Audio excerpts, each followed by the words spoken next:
लूका की मार्फत यीशु मसीह की इंजील उसका 19वां बाब 28वीं आयत से 40वीं आयत तक मैं आपके सामने पढ़ता हूं। ये यीशु मसीह के यरूशलेम में शाहाना दाखिले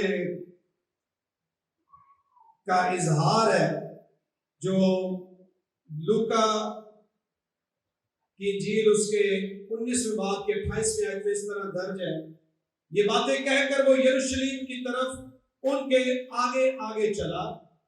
जब वो उस पहाड़ पर जो जैतून का कहलाता है, बैत फेगे और बैतलिया के नजदीक पहुंचा, तो ऐसा हुआ कि उसने शागिर्दों में से 2 को ये कहकर भेजा कि सामने के गांव में जाओ और उसमें दाखिल होते ही एक गधी का बच्चा बंधा हुआ मिलेगा, जिस पर कभी कोई आदमी सवार नहीं हुआ, उसे खोल लाओ।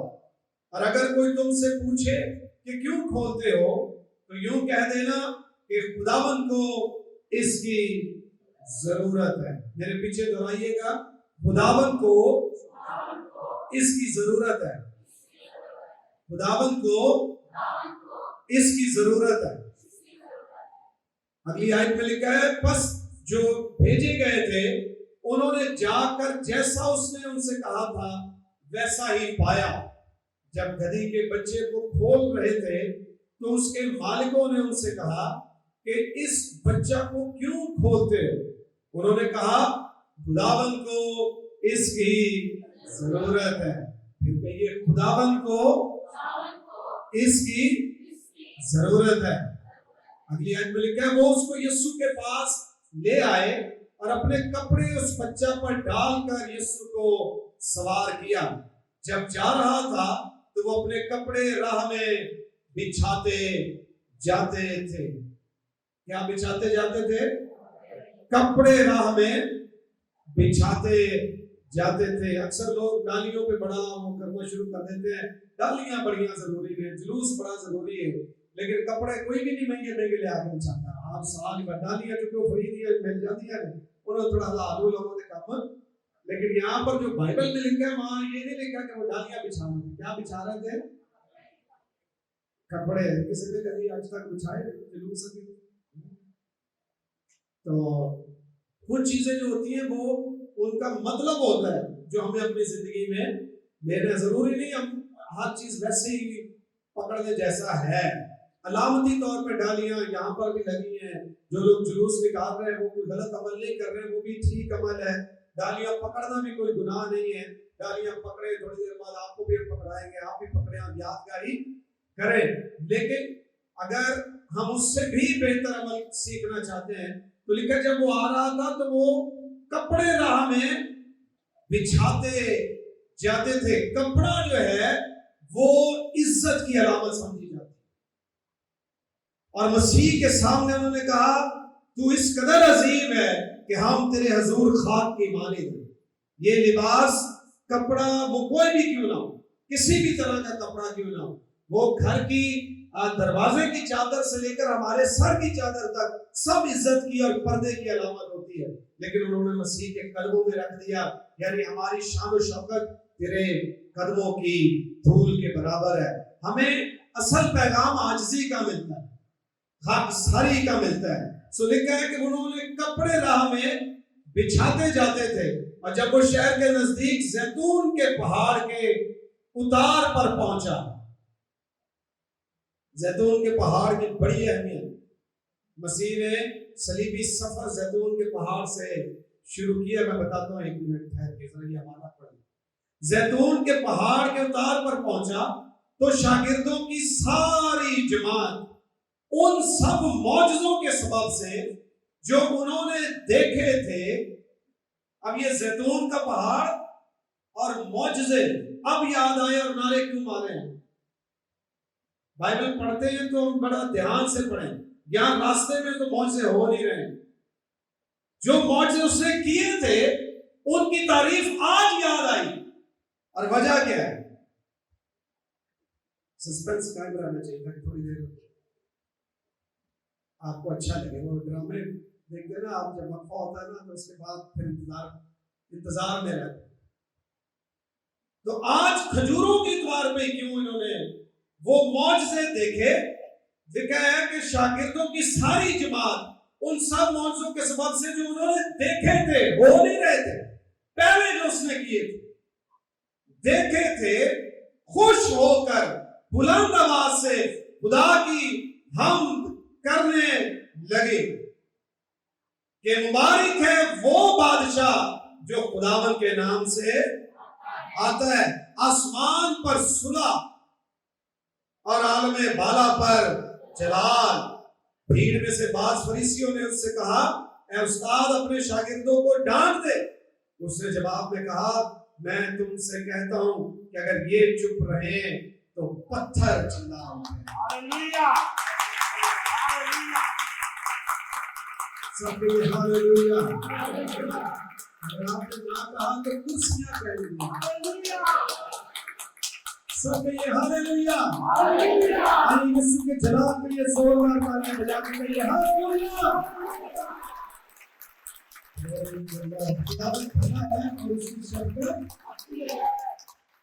आज का हमारा टॉपिक है खुदावन को इसकी जरूरत है। आमीन।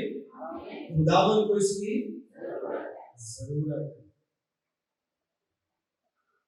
दूसरे लफ्जों में वो कौन सी ऐसी खिदमत है जो खुदावन मुझसे लेना चाहता है? कहिए खुदावन को मेरी जरूरत है। सब कहिए खुदावन को मेरी जरूरत है। हम बाज़ औक़ात ये बात कहने से घबराते हैं।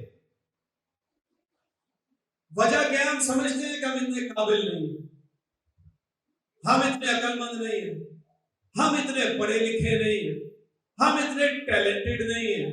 ना हमें गाना आता है, ना हमें बजाना आता है, ना हमें कलाम सुनाना आता है, ना हमें मीटिंग चलानी आती है, ना हमें वो खिदमत जो आम तौर पर चर्च में की जाती है वो नहीं आती। तो हम कैसे करें? मुझसे खुदावन क्या ले सकते? मुझे तो घर वाले इतनी अहमियत नहीं देते, सोसाइटी में मेरे जो दोस्त हैं वो मुझे इतना ज्यादा काबिल नहीं समझते हैं। मैं खुदावन के किस काम आ सकता हूं? इसलिए शायद जब मैंने ये कहा कि ये खुदावन को मेरी जरूरत है, कुछ लोग चुप थे कि मैं वो तो खुदा है, मैं उसके कैसे काम आ सकता?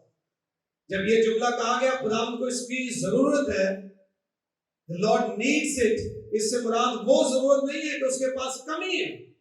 खुदावन को इसकी जरूरत से मुराद ये है कि वो आपको मौका देता है कि आप उसके साथ खड़े होकर उस काम को सरंजाम दे सकें। वो अपने साथ शरीक करना चाहता है। आप में से हर किसी को इब्लीस ने एक झूठ में मुब्तला कर रखा है कि शायद आप खुदा के लिए कुछ नहीं कर सकते। आज हम बाइबल में से सीखना चाहेंगे कि खुदावन को हम सब की जरूरत है। हम तो अशरफुल मखलूकात का टाइटल पाने वाले लोग, और खुदावन ने तो यहां गधी के बच्चे को जो जानवर है उसे इस्तेमाल कर लिए। हम तो फिर वो हैं जिन्हें वो कहता है तू मेरा बेटा है, तू मेरी बेटी, जिनके लिए उसने अपने आप को ही पेश कर दिया, कुर्बान कर दिया, अपने लहू को बहा दिया, अपनी जान दे दी। उसकी अहमियत कितनी ज्यादा हो। इसलिए मसीह को आप में से हर किसी की जरूरत है। खजूरों का इतवार सिर्फ नारों के लिए नहीं, खजूरों का इतवार महज रिवायती तौर पर सेलिब्रेट करने के लिए नहीं है। पाम संडे की सर्विसेज का मतलब यह है कि हम मसीह के लिए क्या कर सकते, उसमें पैगाम क्या है हमारे लिए, मसीह आया किस लिए उसे हम समझे, और वहां जो कुछ उस जगह पर इवेंट हुआ है वहां हम क्या कुछ कर सकते हैं। बहुत कुछ है लेकिन हम सारी बातों को तो नहीं बयान कर सकते। और एक चीज जो शुरू में लिखा है, ये बातें कहकर वो यरूशलेम की तरफ उनके आगे आगे चला। जब उस पहाड़ पर जो जैतून का कहलाता है, कौन सा पहाड़? जैतून का कहलाता है, बैत फिगर बैतनिया के नजदीक पहुंचा तो ऐसा हुआ कि उसने अपने शागिर्दों में से 2 को ये कहकर भेजा कि सामने के गांव में जाओ, जैतून के पहाड़। जैतून का पहाड़ जो है उसके बाइबल मुकद्दस में कई जगहों पर जिक्र है। लूका की इंजील उसके 22वें बाब की 39वीं आयत में लिखा है, यीशु अक्सर जैतून के पहाड़ पर दुआ करने चला जाता। पहाड़ तो और भी होंगे, लेकिन वो अक्सर कौन से पहाड़ पर जाता दुआ करने के लिए? जैतून के पहाड़। वो अक्सर जैतून के पहाड़ पर दुआ करने जाता था। लूका 22:39। फिर मरकस की इंजील 13वें बाब की 30वीं आयत में लिखा है कि जब वो जैतून के पहाड़ पर बैठा था तो शागिर्द उसके पास आए और आकर पूछने लगे कि मालिक ये बातें कब होंगी? जब मसीह ने आखिरी उयाम की बात बता रहे थे कि फौजों पर चढ़ाई करेगी, सल्तनतों पर चढ़ाई करेगी, हुकूमतों पर चढ़ाई करेगी, आखिर जमाना होगा। तो ये सारी बातें उसने कहां पर की? जैतून के पहाड़। दुआ के लिए वहां जाया करता था, अक्सर दुआ के लिए जाता। आखिरी उयाम की बाबत उसने जैतून के पहाड़ पर बैठकर उन्हें तालीम दी। फिर आपको पता, मसीह खुदा कुर्बान हुए, दफन हुए, तीसरे दिन मुर्दों में से जी उठे, 40 दिन तक शागिर्दों को और लोगों को दिखाई देते रहे। 40 दिन के बाद फिर जब वो आसमान पर उठाए गए, जब आसमान पर उठाए गए तो जिस जगह से उठाए गए वो भी जैतून का पहाड़। आसमान पर जाने के लिए भी उन्होंने कौन से पहाड़ का चुनाव किया? जैतून। और फिर अगर आप दूसरी आमद को जानते हो तो मसीह जब आएगा तब भी लिखा है वो कहां आएगा। इसलिए जब ये अपने सफर को शुरू करके इस मुकाम पर पहुंचा जो जैतून के पहाड़ का मुकाम है, तो मसीह ने शागिर्दों की आंखें खोल दी।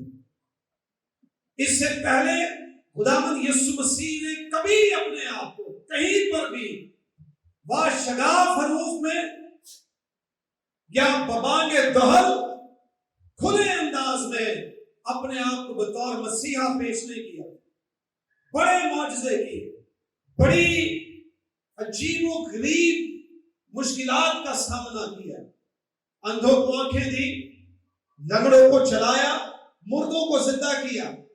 बहुतों को तो उसने ये कहा किसी को ना बताना कि मैं कौन हूं। लेकिन ये जब दिन आया है, इसलिए तो पाम संडे की अहमियत बड़ी खास है कि जब ये दिन आया है तो मसीह ने कहा अब बताओ सारे जहान को कि बादशाहों का बादशाह जो वक्त अब है वो बड़ा अहम। तो उसने जैतून ही के पहाड़ पर अपने आप को जाहिर करके बता दिया कि मैं वही हूं, ताकि समझ आए कि यहां से मैंने सलीब का आगाज किया, यहीं से आसमान पर जाऊंगा, फिर यहीं से वापस यहीं पे वापस आऊंगा। दुनिया जाने के जो मैं कहता हूं उसे मैं करता हूं। और फिर चुनाव बड़ा खास था क्योंकि ये बुलंदी पर था और यरूशलेम जो था वो नीचे के इलाका में था। तकरीबन 100 से 125 से ज्यादा मीटर की बुलंदी थी जहां से मसीह सफर करके आ रहे थे। तो इस तरह यहां से सफर करते हुए आ रहे हैं और यहां पर नीचे यरूशलेम। अब जब ऊपर से कोई आता हो और नीचे दुनिया हजूम हो, और हजूम भी थोड़ा नहीं लाखों में हो,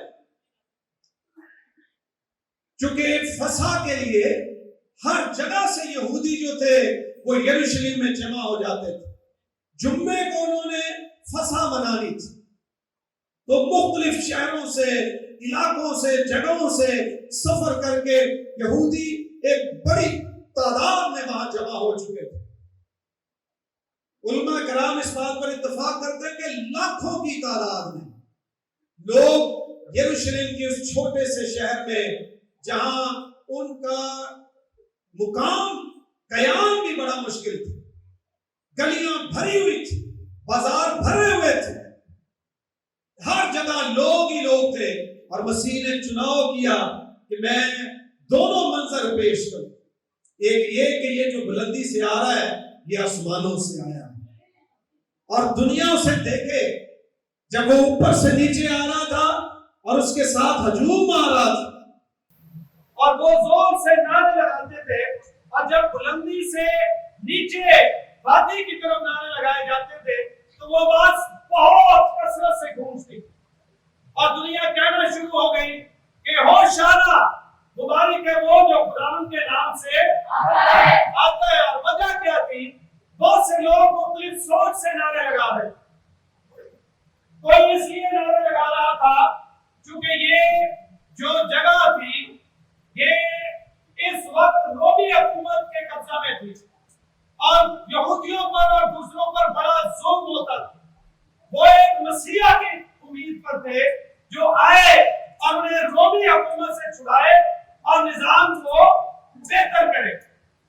बहुत से लोग आए और वक्त के साथ साथ उनकी तहरीकें दब गई। बहुत से लोग आए और मर भी गए।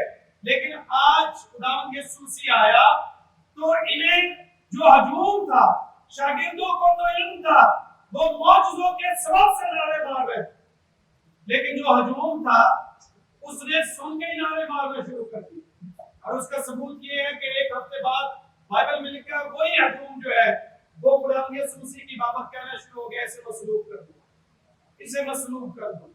सो नारे मारना और बात है, मसीह की जो शख्सियत है उसे समझकर उसका इकरार करना अलग बात।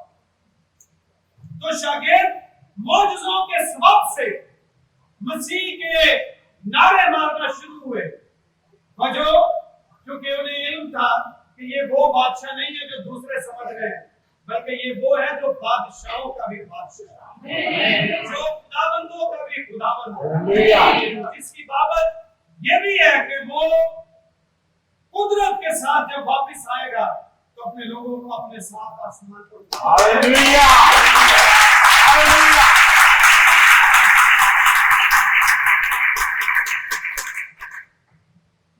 और खास नुक्ता जिस पर मैं आपकी तवज्जो दिलाना चाहता हूं, वो जब ये नारे मार रहे थे तो मसीह ने उनसे कहा रुको, नारे अच्छे हैं, मैं आया ही बचाने हूं। वो कहते थे होशाना, यानी प्लीज सेव अस। कोई ये सोच के कह रहा था होशाना कि हमें रोमी हुकूमतों से छुड़ा, इनके जुल्म से छुड़ा, और कोई समझ के कह रहा था होशाना कि तू हमें गुनाह और इब्लीस के कब्जे से छुड़ा। मसीह ने उन्हें कहा इधर बात सुनो। शागिर्दों में से दो को उसने कहा कि इस गांव से दूसरा जो गांव है वहां चले जाओ,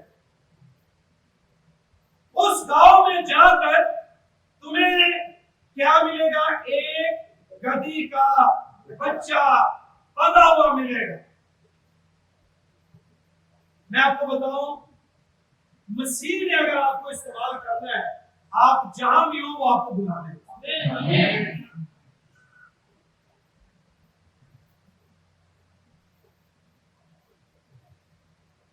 थोड़ी देर लेना मेरा गधी का बच्चा है, वो अपने जेब में खा दो।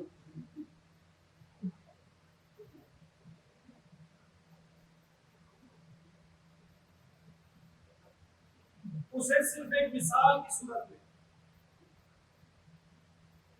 कि वो एक मिसाल है कि मसीह जब किसी को इस्तेमाल करना चाहे तो वो उसके पास ना भी हो तो वो उसे बुला ले।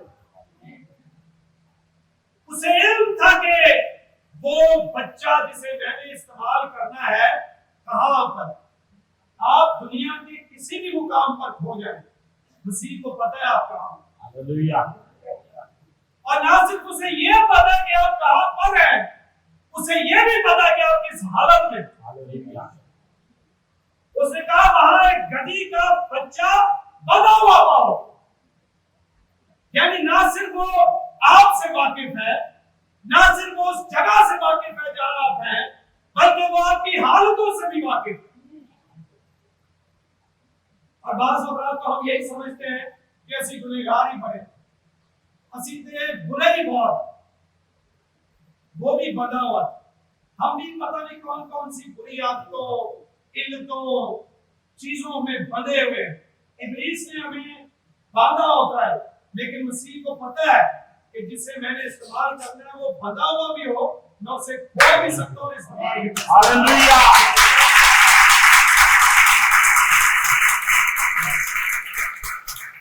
इसलिए ये बहाने बंद करें, मैं मसीह के लिए कुछ नहीं कर सकता हूँ, या मसीह मुझे इस्तेमाल नहीं कर सकता है। मसीह जिसे चाहे इस्तेमाल कर सकता है, और वो सबको इस्तेमाल करना चाहता है। उसका मंसूबा सबके लिए भलाई का है, उसके इरादे सबके लिए अच्छे हैं। उसने कहा तुम्हारे ख्याल मेरे ख्याल नहीं है, तुम्हारी सोचे मेरी सोचे नहीं है। जिस तरह आसमान जमीन से बुलंद है, वैसे खुदा के ख्याल आपके ख्याल से बुलंद है। आप अपने आप को निकम्मा समझते हैं, आप अपने आप को कमजोर समझते हैं, आप अपने आप को गुनहगार समझते हैं, लेकिन बाइबल का फरमान है उसने दुनिया के निकम्मों को चुन लिया, उसने दुनिया के बेवकूफों को चुन लिया, उसने दुनिया के हकीरों को चुन लिया, उसने दुनिया के कमीनों को चुन लिया। ये बाइबल का लफ्ज है, बाइबल में लिखा हुआ उसने दुनिया के हकीरों को, कमीनों को चुन लिया। तो फिर हम किसी ना किसी जगह तो फिट आते ही होंगे ना। आपका तो पता नहीं है, मैं तो बहुत सारी जगहों पे फिट आता हूँ जब मसीह ने मुझे चुना। आप हो सकता है पैदाइशी तौर पर फरिश्ते हो और आपने सारी जिंदगी फरिश्तों की तरह गुजारी हो, लेकिन मुझे अपना पता है, मुझे आपका नहीं पता। मैं दुनिया की तरफ, मैं भी बंधा हुआ बहुत सारी बुरी आदतों में, बहुत सारे ऐसे कामों में, लेकिन मसीह जिसके लिए मंसूबा रखता है उसे अपने जलाल के लिए बुला ले। और आपको भी वो बुला रहा है, लेकिन आप यही बहाने करते हैं, मैं कुछ नहीं कर सकता, ना ना ना, मैं जोगा नहीं, मैं गुनहगार। कुछ भी किसी ने कहा ना तू गिरदी नहीं आंदा, उन्हें कहा भाई जी खुदा इतना पाके मैं सोचा तो जल्दी रहना चाहिए, एक काम नहीं करना। खुदा इतना पाके कि नापाक होने कोल आए और नापाक ही पाक कर दो। हालेलुया।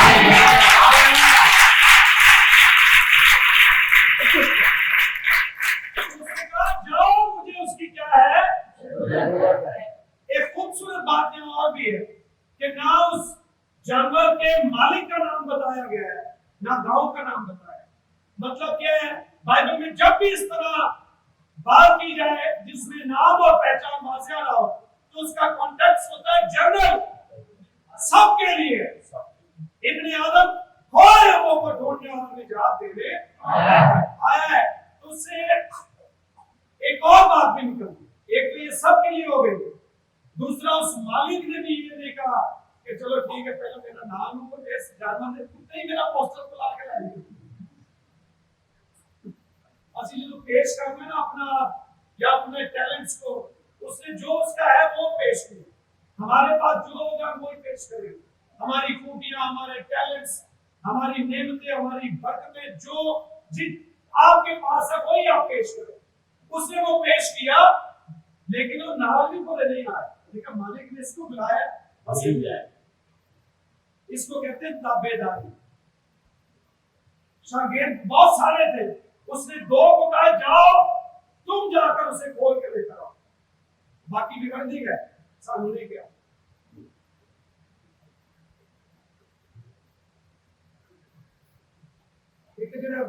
विषय में बहुत ज्यादा है, हर छोटी बात पे नाराज होना, मुस्कुराना, जिम्मेदारी पूरा तो उसकी वो सदियों की मिसाल है कि कोई मायके में रुपया भरा नहीं मिल रहा, ये काम मुझे नहीं कहा, उससे कह दिया। काम होना ज्यादा जरूरी है। खुदा किसी को भी इस्तेमाल करे। शागिर्दों ने आपस में बहस नहीं की, जहां वो गए मालिक ने बहस नहीं की। इसको ताबेदारी कर। ताबेदारी ये नहीं कि सुन लिया, अब वो पूरी बहस की थी, जब कोई चारा नहीं चलिया और बाद तुसी आपको के पास ठीक है इसी में ताबेदार। जो ताबेदारी है उसमें सवाल नहीं है। तुसी अपने बच्चे को 100 रुपए ले जाके दही ले आके और तो कागज ले आके नहीं या करना की रायता बनाना है या जो भी करना है वो क्यों तो बात जो तोड़ दी जाए तो चंगा लगेगा। ये जो किसी किस्म को नहीं लाके और चुप करके जाए और ले आगे हर वक्त सवाल जरूरी। ये जो सिंपल ओबीडियंस है ये बहुत जरूरी है। उसने कहा दो हम अपने काबिज को निकाल आ गया मेरा मुंडा है निकालता मेरी बेटी है और किसी की इंजी कर दे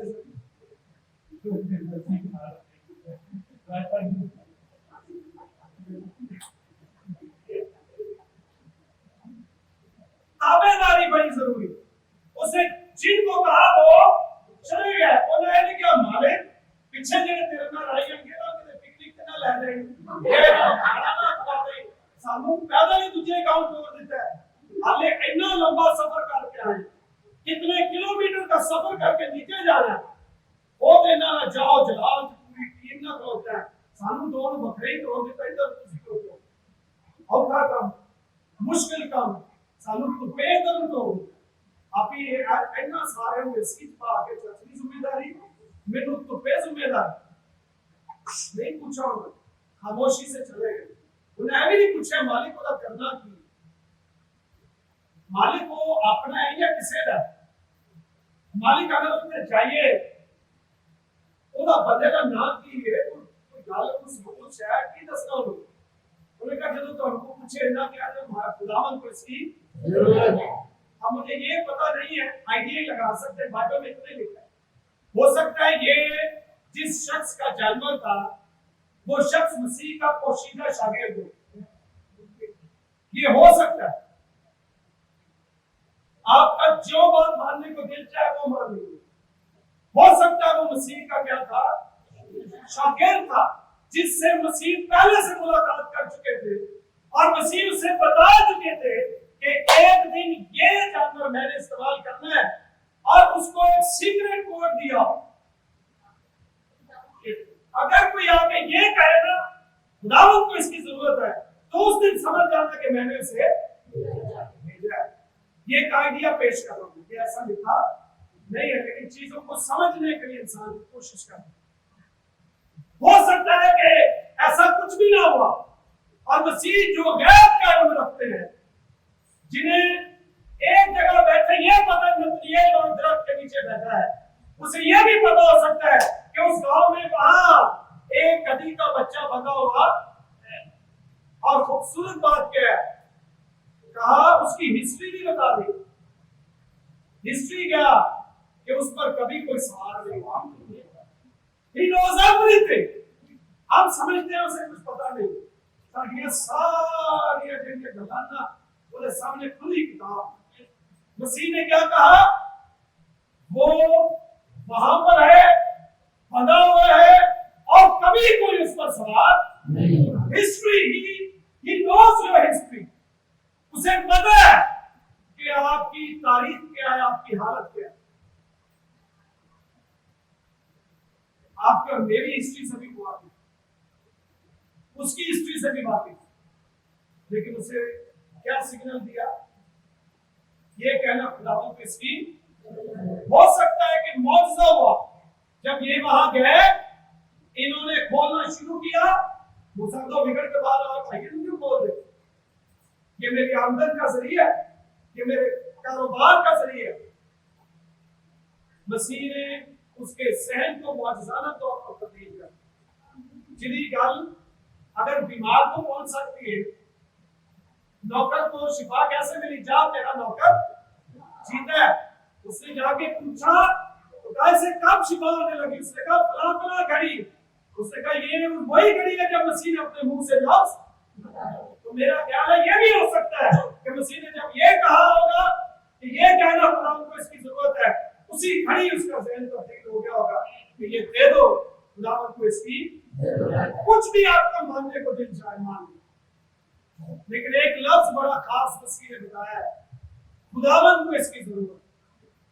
वहां ये नहीं कहा मसीह को वहां ये नहीं कहा कि यीशु को इसकी जरूरत वहां ये नहीं कहा इब्ने आदम को इसकी जरूरत वहां ये भी नहीं कि अपने दूसरे टाइटल्स इस्तेमाल करता, खास तौर पर कहा खुदावंद को इसकी जरूरत है। और खुदावंद का मतलब क्या है? मालिक है। तू है मेरा मालिक, लेकिन माल का मालिक नहीं।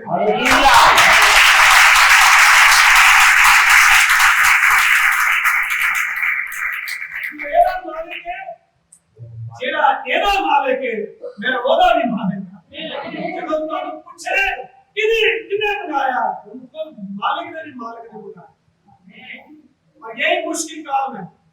ਅਸੀਂ ਯਿਸੂ ਮਸੀਹ ਨੂੰ निजात दहिंदा बनाना पसंद करते हैं। सेवियर, जिसका मतलब है निजात देने वाला, छुड़ाने वाला, बचाने वाला।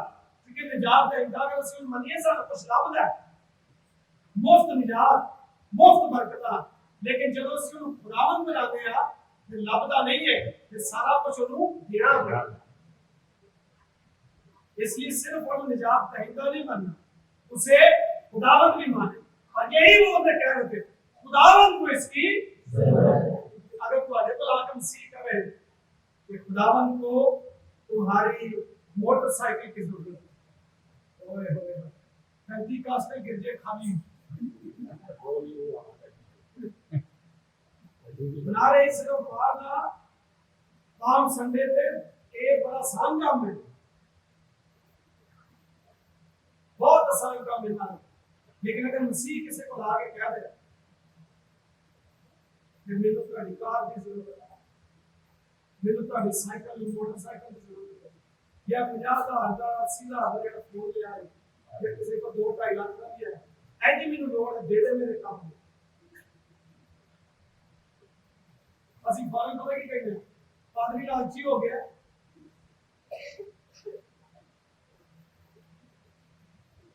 सारपत की बेवा के पास एलिया गया, उसके पास थोड़ा सा आटा और थोड़ा सा तेल था। एलिया ने क्या कहा, ये मुझे दे। उसने बहुत बड़ी भीड़, हजारों की तादाद में, बच्चे के पास 5 रोटियां 2 मछलियां, शागिर्दों ने कहा खुदावंद को इसकी। उसने बेशुमार मिसालें, लेकिन 2 काफी, जिसकी जरूरत हो वो पेश कर। बहुत सारी कश्तियां झील के किनारे थी। यीशु मसीह ने शमूएल को कहा मुझे तेरी कश्ती की, उसने कश्ती, मछलियां रोटियां पेश हो रही है, कश्तियां पेश हो रही है, और हम असि मेरे होश साढ़े को चाजना पूरी दाई की पेश की। ਉਹਦੇ ਲਈ ਅਸੀਂ ਮੁਖਤਲਿਫ ਹਵਾਲੇ ਆਇਤਾਂ ਬਾਰੇ ਕੱਢ ਕੇ पेश कर दी। बाकी कुर्बानियां तो बात की बात, बाकी कुर्बानियां बात की बात। खुदावंद बनाए उसे, क्या बनाए? और खुदावंद सिर्फ ये वाला नहीं, तू मेरा खुदावंद है। उन्होंने कहा बहुत से मुझे आप खुदावंद कहने का कागज तो आजा मेरे का कोई ताल्लुक नहीं है, मेरे कोई तो खुदावंद नहीं। आइथोमी एक इजाफा पाकिस्तान को होना चाहिए।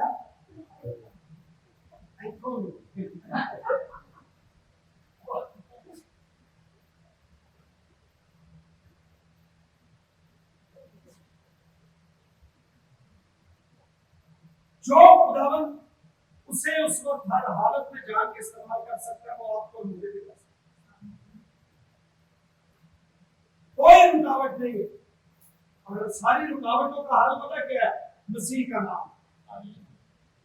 शागिर्द फिक्रमंद होने लगे, लेकिन अगर पूछेंगे तो क्या है खुदावंद को इसकी, यानी मेरा नाम लेना, और जहां मेरा नाम लोगे सारी रुकावटें खत्म हो जाएंगी।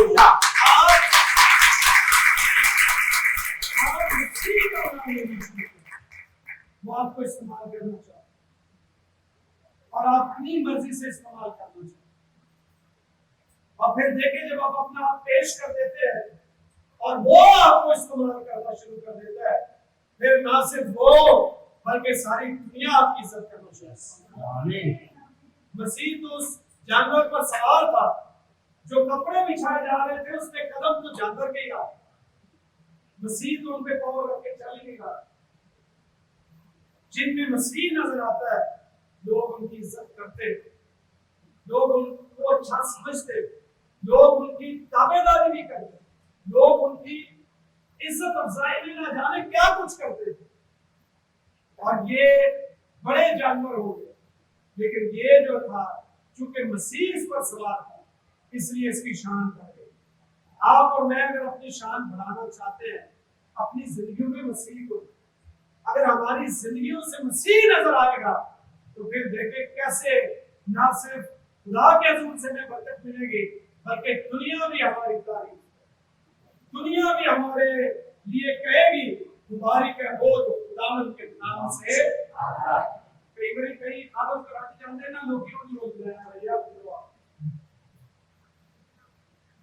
कई एक जगह पे खादिम जाते हैं दुनिया खुश हो जाती है।